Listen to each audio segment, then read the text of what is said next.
Hello students, welcome to my channel. आज मैं आप सभी को इस वीडियो में चैप्टर नंबर 4 क्वाड्रेटिक इक्वेशंस में आपके पास टॉपिक है नेचर ऑफ रूट्स। तो इस टॉपिक को हम इस वीडियो में समझने वाले हैं, ठीक है।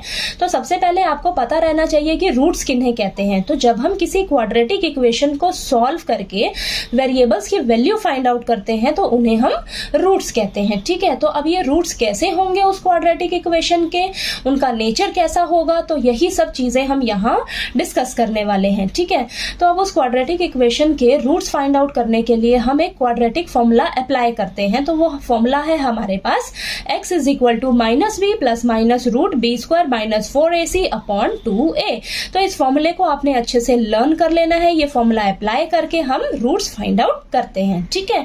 तो यहाँ पर आपके पास ये जो बी स्क्वायर माइनस 4ac है ना, ये क्या डिटरमाइन करता है कि उस क्वाड्रेटिक इक्वेशन के रियल रूट्स निकलेंगे या नहीं निकलेंगे, ठीक है। और इस बी स्क्वायर माइनस 4ac को हम डिस्क्रिमिनेंट कहते हैं, ठीक है। यानी कि डिस्क्रिमिनेंट जो है डिस्क्रिमिनेंट को d से डिनोट किया जाता है। तो d किसके इक्वल हो जाएगा आपका b स्क्वायर माइनस 4ac के, ठीक है।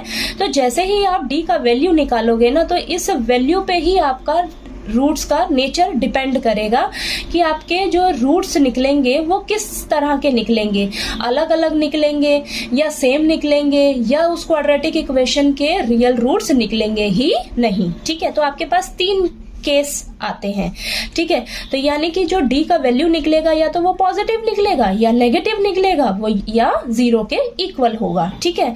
तो यहाँ पर आपके पास ये 3 कंडीशन है। इन 3 कंडीशन को ध्यान से समझिए।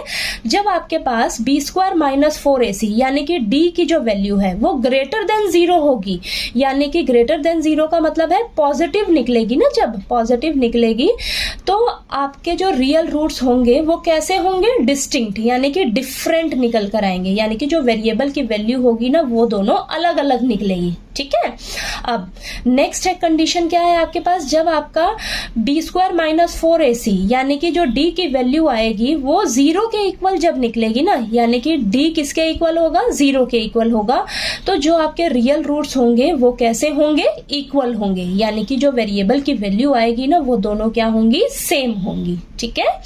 और लास्ट कंडीशन क्या है, जब आपका बी स्क्वायर माइनस 4ac यानी कि जो d की वैल्यू आएगी वो लेस देन 0 होगी। लेस देन का मतलब है जो d का वैल्यू होगा वो नेगेटिव में होगा, ठीक है। जब नेगेटिव में होगा तो आपके जो रियल रूट्स उस क्वाड्रेटिक इक्वेशन के निकलेंगे ही नहीं। यानी कि हम लास्ट में लिखेंगे कि this quadratic equation has no real roots, ठीक है।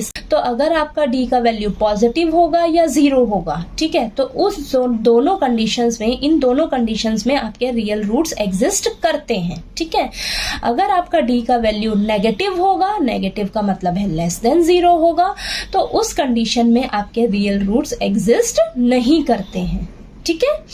तो यहाँ पर आपको जो है नेचर ऑफ रूट्स जो है वो अच्छे से क्लियर हो गया होगा कि जो नेचर ऑफ रूट्स है ना वो आपको कहाँ से समझ आएगा कि हाँ इस इक्वेशन के जो रूट्स हैं उनका नेचर कैसा होगा। तो वो आप जैसे ही डिस्क्रिमिनेंट फाइंड आउट करोगे ना, तो डिस्क्रिमिनेंट का वैल्यू निकालते ही आपको दिमाग में क्लिक हो जाएगा कि हाँ इस इक्वेशन के जो रूट्स निकलेंगे वो इस तरीके के निकलेंगे, अलग अलग निकलेंगे या सेम निकलेंगे या इस इक्वेशन के रूट्स निकलेंगे ही नहीं, ठीक है।